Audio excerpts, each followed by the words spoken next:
The birth of Prophet Musa. Israel's family decided to stay in Egypt. For a long time, they were happy.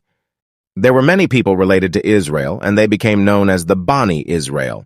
For some reason, the Egyptian people did not like the Bani Israel. A new pharaoh became ruler of Egypt. Israel's people became slaves to the government. They were forced to do many unpleasant jobs and were treated very badly. One night, Pharaoh had a dream. His high priest, Haman, told him what he thought the dream meant.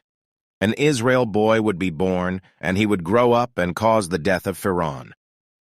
This made Pharaoh very angry, and so he thought of a horrible plan. All the boys born to the Israelites would be killed at birth. He thought this would stop the dream from coming true. Imran and his wife had 2 children, a girl called Mariam and a boy called Iram. Soon after Pharaoh told of his plan, Imran's wife found out that she was going to have another baby. They were pleased, but they were also worried that if the baby was a boy, he would be killed. She did not tell anyone that she was going to have a baby.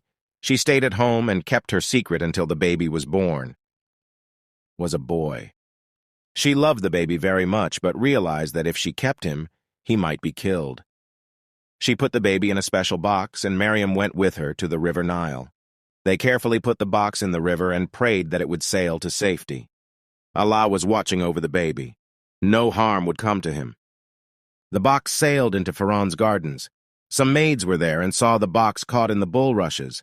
They pulled it out and were amazed to find a beautiful baby inside.